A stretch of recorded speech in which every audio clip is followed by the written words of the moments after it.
এখানে তো কিছুই নাই, লোকজন আইসা বলবো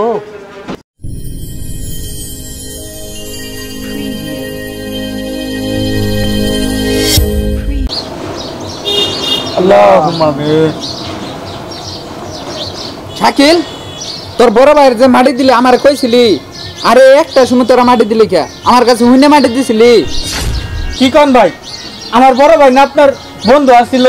আরে গাদা তেমনটা না, বিষয়টা হচ্ছে তোর ভাইকে যখন আমি এয়ারপোর্ট থেকে পাঠাই দিছি তখনকার তোর ভাইয়ের 3 লক্ষ টাকা আর হচ্ছে 3 ভরি স্বর্ণ কাফনের ভিতরে বইরে দিছি। কি 3 লক্ষ টাকা?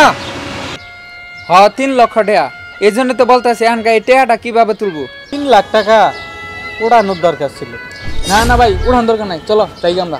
চাচা তাহলে বাড়ি জানা। হ্যাঁ বাসা যাও, চিন্তা ভাবনা করো না, যাও। আচ্ছা এই শোনো শোনো, তোমরা তাহলে বাসা যাও, হ্যাঁ, আর চিন্তা ভাবনা করো না। আর এই বিষয়ে গ্রামের মধ্যে কেউ যেন না জানে, ঠিক আছে? যাও তোমরা, আমি সন্ধ্যায় তোমাদের বাসা যাবো, যাও। আচ্ছা ঠিক আছে।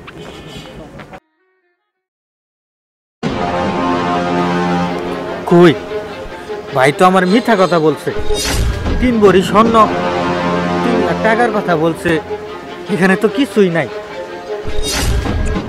লোকজন আইসা বলবো কিচ্ছু নাই, মিথ্যা কথা বলছে আমার জায়গা। আমি হিমেল আসো, এই হিমেল নিচে আসো তো।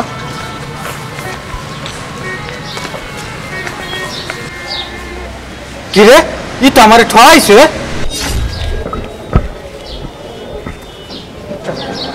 ভাই আপনি কিন্তু আমার সাথে কাজটা ঠিক করেন নাই। কেন, আমি আবার কি করলাম? কই আপনি যে 3 লাখ টাকা 3 ভরি স্বর্ণ কথা বললেন, কালকে রাতে আমি কবর খুঁজছি, কিছুই তো পাইলাম না। সি সি সি সি সি, তুমি এটা কাজ করছো আমার অজান্তে, তুমি ভাইয়ের কবর খুঁজিছ? আরে বুকা, তোমার ভিতরে মনসত্ব বলতে কিছুই নাই। এটা পরীক্ষা করার জন্য আমি এটা মিথ্যা বনুয়াট কথা বলছিলাম যে ওই কবর ভিতরে 3 লক্ষ টাকা আর 3 ভরি স্বর্ণ আছে। আসলে তোমাকে আমি পরীক্ষা করার জন্য এটা করছিলাম।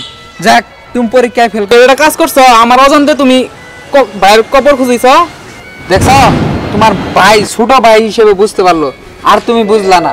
এই হিমেল, এই যে নাও, সব সম্পত্তি তোমার নামে করে দেওয়া আছে, ঠিক আছে? তোমার বড় ভাইয়ের শেষ ইচ্ছা ছিল যে তার কোন ভাই তারে বেশি ভালোবাসে, এটা পরীক্ষা করে দেখার জন্যই আমি মনে করে এই ফান পাতিছিলাম। যাই, তোমার ভাই যে এত বড় লোভী স্বার্থপর এটা ধরা পড়ছে। এই নাও। আর শোনো আরেকটা কথা, তুমিও তার মতো আর বেইমানি করো না।